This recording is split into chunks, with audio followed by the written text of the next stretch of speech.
Келешекте Түркістан қаласында қоғамдық көліктерде жолақыны қолма-қол төлеу түбегейлі жойылады. Қазір оның алғы шарттары жасалуда. Ілкімдігі цифрлы Қазақстан мемлекеттік бағдарламасы аясында атқарылып жатқан жаңа жоба. Осыған орай қаладағы жолаушы мекемесі мен Барт Технология жауапкершілігі шектеулі серіктестігі өзара келісімге келді. Барт Технология компаниясы әзірге Түркістандағы екі бағытқа қатынайтын қоғамдық көлікке электронды билет жүйесін орнатты.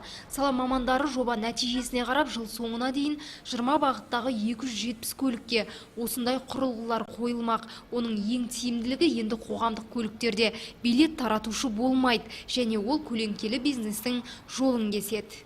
Негізінен мегаполистер Алматы мен елордамыз Астанада бұлар қолға алынған. Қазір таңда бірнеше жыл болды. Олар жұмыстың жүргізу тәжірибесіне қарай, нәтижесіне қарай бұл өте ыңғайлы, жолаушыларға да ыңғайлы және тасымалдаушы компанияларға да ыңғайлы болып келіп жатыр.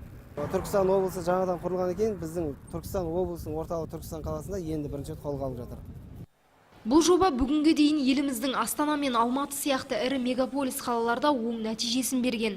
Жолаушыға да, жүргізушіге де тиімді. Ең бастысы жолаушылар әсіресе студенттер қолма-қол ақша төлеуден құтылады. Бүгінгі іс-шара осы университеттің студенттеріне өте тиімді және ыңғайлы, бізге өте қолайлы болып жатыр. Бұл телефон арқылы жол ақысын телефон арқылы төлеп, ақшалай емес, өте ыңғайлы.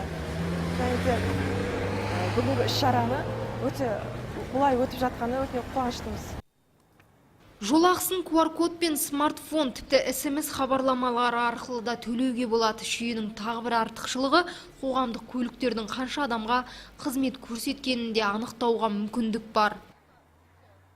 Жолаушыларға барынша тиімді болады, жылдам болады деп өзіміз есептеп отырмыз. Енді сосын жағы күнделікті автобустарға жолаушылардың ағымын есептеуге де жақсы. Қолма-қол ақшадан гөрі жаңағы енді смартфоннан мына қазір көріп дамып келе жатқан заман.